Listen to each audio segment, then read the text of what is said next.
और पिछले 12-15 सालों से मैं अलग अलग कथा व्यासों को सुनते आ रहा हूँ। जिस प्रकार से कथाओं में व्यास की जो शुचिता है, जो मेंटेन होना चाहिए, उसमें ह्रास हो रहा है। तो व्यास गद्दी कैसी होनी चाहिए और उसमें ह्रास न हो, उसमें श्रोता और वक्ता दोनों का क्या योगदान होना चाहिए? क्या ये प्रश्न आप हमेशा योग्य व्यक्ति से पूछिए। एक तो मैं व्यासपीठ पे बैठता नहीं हूं और मैं चाहता हूं कि इसकी मर्यादा सर्वोच्च हो। शंकराचार्य बार बार इस बात को कहते हैं कि यह जो कथावाचक है सपा का है कि बसपा का है कि भाजपा का है, ये जो साधु है सपा का है कि भाजपा का है कि बसपा का है, किस पार्टी का है।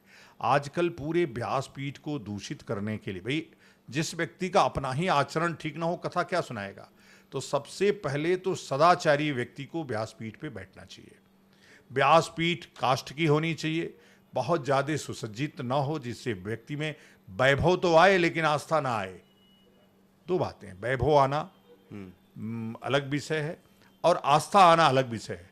तो ऐसा जैसे हम आम का पल्लो लगाते थे, केला लगाते थे, इन चीज़ों को लगाते थे तो उससे आस्था बलवती होती थी, प्रभावी होती थी।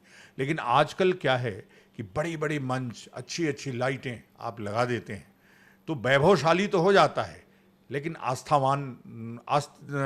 उस पर प्रकट नहीं होती है। तो व्यासपीठ हमेशा उसकी शुचिता बनी रहे जब तक, और व्यासपीठ की गरिमा उस मंच से नहीं है, उस पर बैठने वाले व्यक्ति से है। बैठने वाला व्यक्ति कितना योग्य है वो व्यासपीठ उतना ही गरिमामय होगी। अब ला करके नाचने वाले, गाने वालों और ठुमका लगाने वाली लड़कियों को बैठाओगे, जो निषेध है शास्त्रों में जिन चीज़ों, जैसे अब कई लड़कियां कहती हैं कि समानता का अधिकार चाहिए। भाई पुरुष बच्चा नहीं पैदा कर सकता है, यह प्रकृति है कि पुरुष बच्चा नहीं। अब तुम कहो नहीं हमको समानता का अधिकार चाहिए, पुरुष भी बच्चा पैदा करेगा।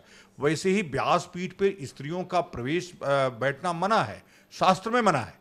तो आजकल जो शास्त्र नहीं मानता है वो स्त्रियों से कथा सुन रहा है, क्योंकि आपको तो नाचने वाली चाहिए, कथा तो चाहिए नहीं। और आजकल देख भी रहे हैं कि